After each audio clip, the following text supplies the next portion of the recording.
All right, Hans Themistode, FightHype.com, here with Andre Rozier. How you feeling today, sir? What the deal, what the deal, what the deal, nephew? Just another great day in the gym. Unfortunately, we have a little bit of sadder news that Jermall Charlo was recently arrested, I believe. Got into an accident, had a BAC, blood alcohol level, that was above the legal limit, I believe. Just what are your whole thoughts on that and how Jermall Charlo's career has kind of, I guess you could say gone downhill a bit? Well, honestly, I'm really disappointed. I had the fortune of spending some time with him during the Benavidez Andrade title fight, and he seemed to be such a different person than what you expect when spending time with him, talking to him, and everything else. But you never know what's going on, and I really hope and pray that he does better by things that are going on.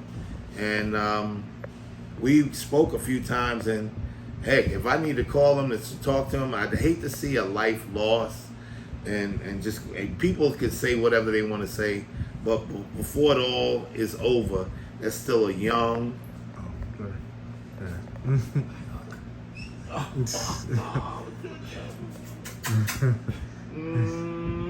She is beautiful. Thank you, sir. All right, Earl.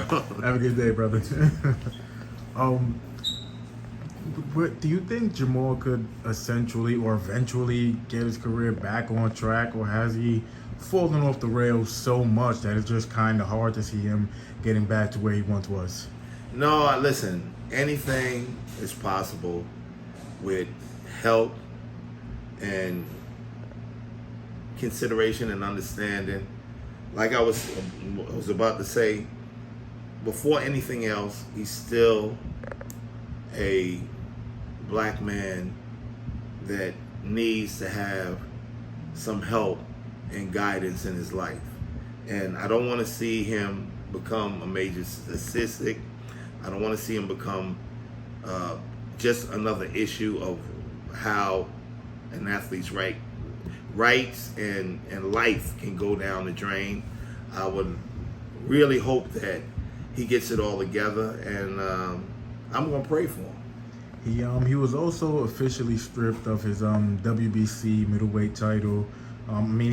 He hasn't actually defended the belt in over 3 years. So Carlos Adames got elevated. At this point, do you see, if Charlo decides to make a comeback, do you see him sticking around at 60, trying to get his belt back? Do you see him just moving up to 68? What do you think? A lot of questions, nephew. A lot of questions. I'm not sure. I don't know if he was comfortable at 160 or he wants to maintain it. If he does get everything in order, if he wants to go up to 68, he's still an undefeated fighter. At one point, he was doing very well, and I just want to see him get himself together first and foremost. Get together, be ready to get his life back on track, and if that includes him returning to boxing, then so be it. But he has to get his life straight before anything else. So I guess that probably just answered my next question, because recently, probably about a few weeks ago, maybe a month ago, Charlo had recently said that he's the next in line to fight Canelo in September. Who knows if that's really true, but that's what he said. Obviously, a fight with Canelo would bring him a shit ton of money, for being honest here. But is that a fight, if you were his trainer, is that a fight that you would want him to actually take, knowing the type of life-changing money, or are you just like, you're really in no condition right now to take a fight like that? Well, we already see he's definitely not in any way, shape, or form mentally prepared for an event of that nature. I think he needs to get some help with himself first, and then think about boxing. Have you ever had a situation like that? Maybe not to mean, it doesn't have to be the exact same thing, but just, where you had a fight or he was on track and then, personal issues kind of brought him back down. And if you did, what did you kind of do to kind of help that fighter get back on track?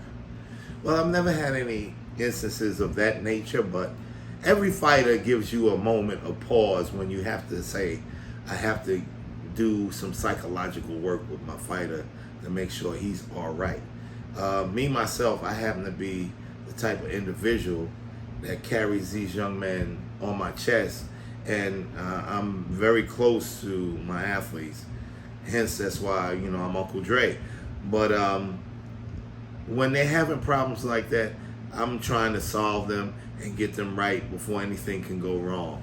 So if it doesn't matter about what might be in front of them, we have to take care of what's going on right now. Carlos Adames, he's happy to be a full world champion now. We also have Erislandy Lara, who has the WBA title. Janibek has the 2 other titles. But on the same side of the street is Adames and Erislandy Lara. Is that a fight that makes the most sense next? And if it does, who do you see winning that fight? Who would you favor? Whew. Well, I mean, Lara has been surprising me every time out. I don't think Adames has seen a fighter of Lara's capability, even at his age of 40. He's doing the damn thing, and I think it'd be very surprising for Adames, and I'd have to side with Lara on that fight. Just last question. Is Erislandy Lara the best fighter at 160 pounds, or do you think it's actually Janibek, the top-ranked fighter? I'd have to go with Janibek. He's just a well-rounded individual fighter. He's not fighting a lot much either. He needs to fight more, that's for sure. But if the two were to meet, I think Janibek will be the victor. Gotcha. And actually, I actually wanted to touch on Andre, Demetrius Andrade, real quick, because I know you want him to go back down to 160. A fight with Carlos Adames does make a lot of sense now that he's a full champion. How does that fight kind of play out in your view? Is that a difficult fight for Andrade, or do you think Andrade can kind of box his way to a decision and kind of dominate like he always has before he fought Benavidez? I believe so. I believe that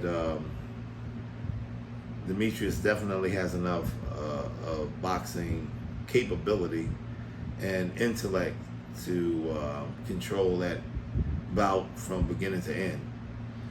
He's faster, he's more articulate, and being that I fought Adames with Sergey Derevyanchenko and we lost a split decision, which was a close fight, I think Boo Boo would control him in most every area of capability that there is, and he'd be the victor in that fight.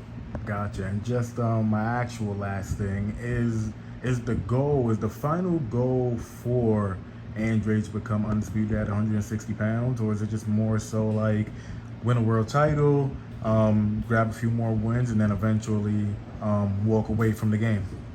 Well, as usual, when these guys get to the point where they're 36, 37, so on and so forth, you want to see them maximize their potential and not be around forever. That's when it starts to get a little outdated, per se, because you're working hard as you can and the competition is younger and stronger, and you want to make sure that you don't leave it all in the ring and not have enough to carry on to another fight if possible. So I think I'd like to see him obtain another world title, and just get the numbers which is necessary for him to get in the hallowed hall of boxing law, which is the Hall of Fame. I would assume, do you think Undisputed is needed for him to get to the Hall of Fame, or do you just think another world title would be enough? Well, Undisputed would definitely do it, but he has to do more because his ledger isn't deep with individuals who are of note. Even though he's as talented as they come, he has to have more on the ledger to be successful. So I'm hoping that he gets a chance to do that. Gotcha. Thank you, Dre. Appreciate you, man. Havoc all day long, baby. We in the hurt business. And somebody gonna get hurt up in here. Gotcha.